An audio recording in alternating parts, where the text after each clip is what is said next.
you awake? I thought I heard you get up. Yeah, I'm awake. Sorry, I just can't sleep. Are you thinking about him? Yeah, a bit. Usually get back to sleep, my love. I'm fine. No, it's okay. What else is on your mind? I don't know. It seems weird, but I had one of the most vivid dreams of my life. I saw a fox on a snowy mountain, just looking confused and worried. Those eyes. I can't get those eyes out of my head. She was running in the windy snow, looking for something. Do you think it has to do with you and what's been going on? I don't know. It was just a dream, Rachel. They're not meant to make sense. A lot's happened the past couple days, that's all. Well, if you're not going to sleep anyway, you should tell me. I want to hear. All right.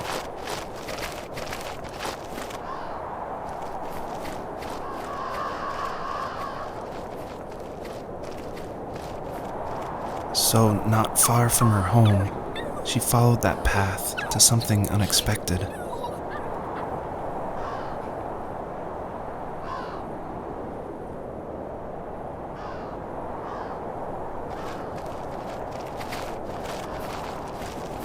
She couldn't stay, though.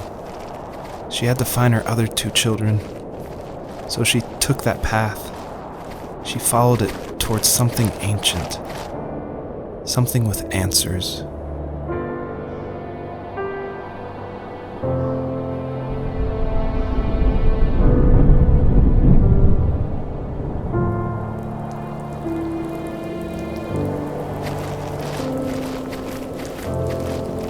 The fox looked high and low, searching for any sign of her cubs. Points of light showed the way to this ancient tree. It was as if each one had a story to tell, all their own. The land was trying to tell my story, too. I felt like I was right behind her the whole time.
As a kid, did you ever do show and tell in your class? Yeah, I think I only did it once, when I was in the 4th grade. You know how my life was around then. I wanted to show my class what helped pass the time and distracted me, so I brought a dozen paper cranes I had made. I think I told everyone how badly I wanted to be a bird and fly, embarrassingly enough. Don't be embarrassed. Every kid wants to fly. For me, it was another toy from my dad, a wooden boat. I remember guarding it so carefully in my hands as I walked into class. When I sat down, a group of boys immediately made fun of it. They asked which trash can I found it in, or why an ugly log was my favorite toy. When I got up, I didn't even want to tell them my dad had carved it. I said it was a joke gift my friend had given me. Kids can be so cruel. Some of them are. I shouldn't have let them get to me, but it did. It's amazing we bounced back at all.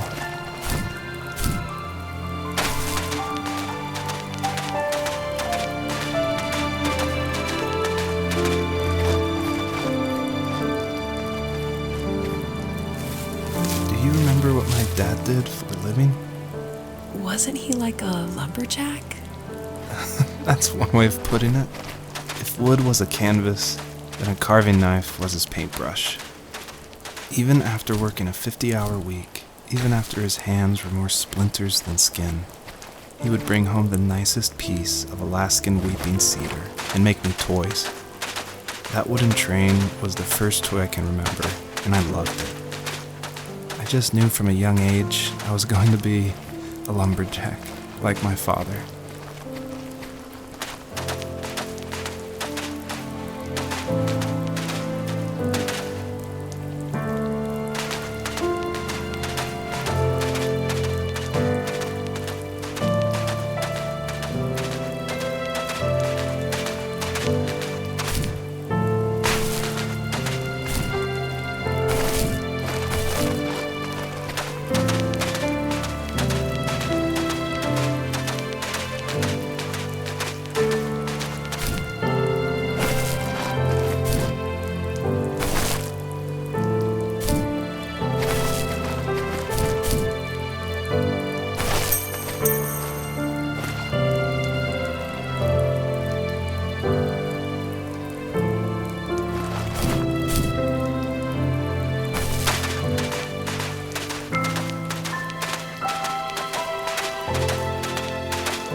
Usually those kids would leave me alone, but somehow they could tell I was different.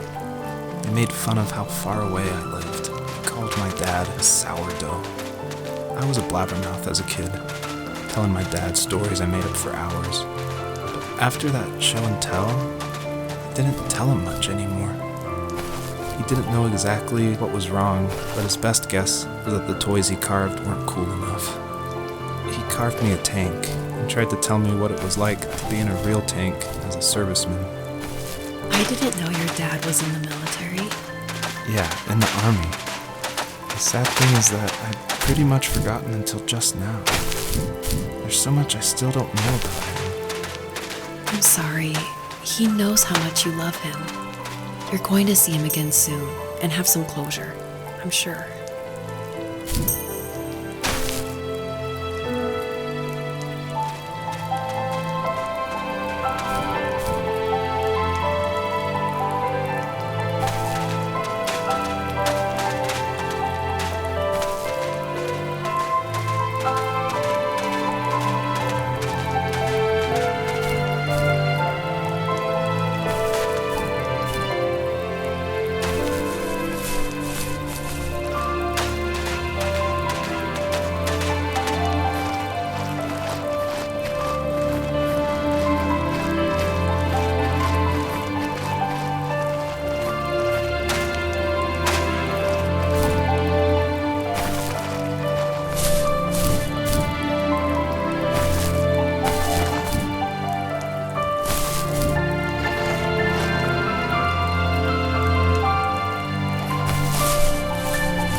asked myself, why talk to anybody anyway? Why bother when I'm happy by myself? I started drawing a lot, mostly animals I saw in the woods by my home. I then imagined designing my own hideouts with things like TVs and pantries full of chips and cookies. I think that idea of leaving home and drawing blueprints started my career. I found a lot of solace in that. I'm not surprised, but I did the same thing, you know? There's something special about having a place to call your own. And now look at us. Well, if you count renting in an overpriced city.